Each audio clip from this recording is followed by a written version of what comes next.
Well, maybe meaning isn't assigned to us. Maybe meaning doesn't come from outside of us, but it comes from inside of us. Perhaps we find meaning in our own lives. Now, when we talk about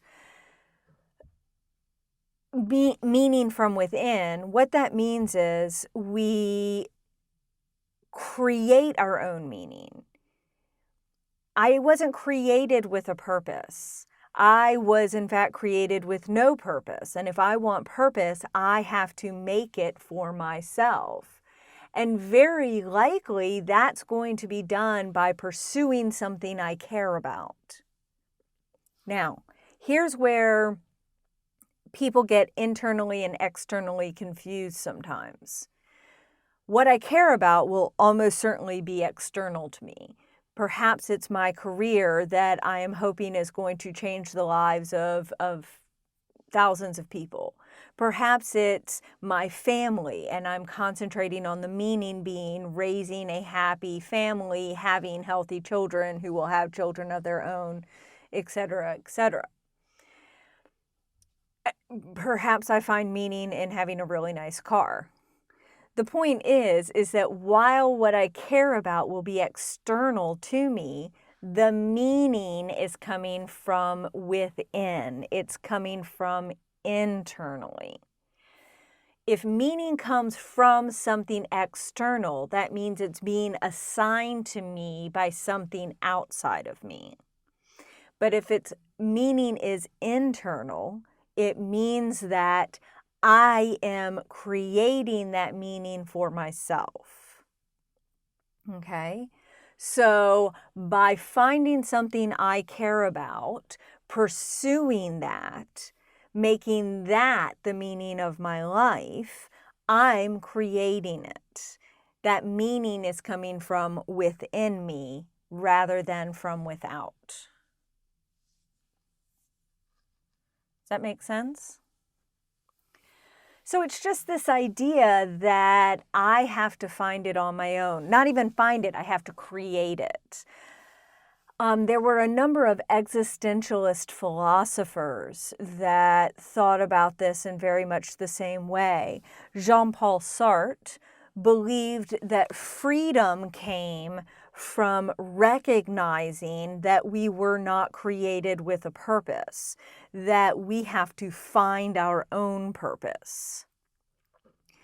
Freedom there is not the sense of free will that we've already discussed, but instead simply a sense of not being compelled by some assignment that was given to us. Does that make sense? So it's this notion that I'm going to create my meaning. If I find meaning in having the nice house with the white picket fence and the family, the 2.5 kids and the dog, then by all means I should do that. If I find meaning in researching cancer to find a cure, then by all means I should do that. But that meaning is something I've created. It's not something that has been assigned to me. Now, our theists, our people who believe that meaning comes from God, are going to object to this because if we're not relying on God, that means there's no afterlife. And so what we do on earth is fleeting. It can't have true meaning. The idea here is that God has given us our meaning, we strive for it, and then we are rewarded in the afterlife. And by denying the afterlife, we are turning our lives into a cycle of meaningless tasks that will get us nowhere. So that's the objection. The response is, yes, life is a constant cycle of largely meaningless tasks. Accept it, and you're going to have to figure out the meaning in it. Look, every time we get a goal, every time we reach our goal, we have to make a new goal.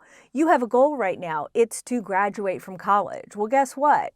The day after graduation, you're going to have to be thinking about that next goal. You're going to have to achieve that. Get a job. Okay, great. And as soon as you get that job, you're going to have to be thinking, okay, well, what's next? Well, I want to get promoted within this job. And then I want to get promoted again. And then I want to get promoted again.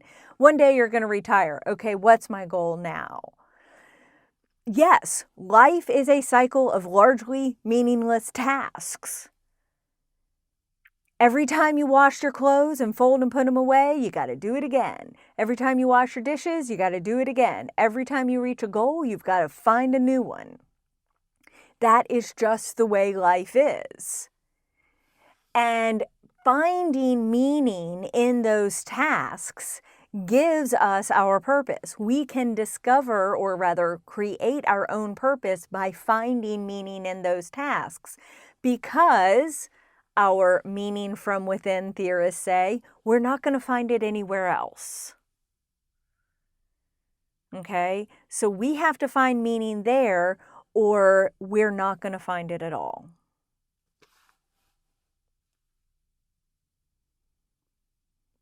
Now, on the one hand, you could be saying, well, damn, that's depressing. But then on the other hand, think about Jean-Paul Sartre. It is a little freeing. You're no longer searching out for the assignment, okay? Consider every time you have been given an assignment by a teacher and you read the instructions, you're like, I don't know what I'm supposed to be doing. Well, your meaning in life, if it were assigned by God, would be even more vague because you don't get any instructions, Cross your fingers and jump into the pool. You have to sink or swim. But if our meaning from within theorists are right, we're free of that. I don't have to figure out the instructions to the assignment. I don't have to try and read God's mind. I can create my own meaning. I can find meaning in the tasks I'm doing now. I can be grateful for what's going on now, and when I'm done with that, I can move on to the next thing. Sounds a little bit like our Eastern religion philosophies, right? Our notion that we need to go with the Tao or release those desires to find relief from suffering in life. Maybe those things sort of go hand in hand. So it might sound like it's not very cheery and hopeful, but in fact, it might be quite cheery and hopeful. It could be very freeing. Something to think about. All right. Well, it's been wonderful. Of course, if you have questions, feel free to email me. Just identify yourself in the email.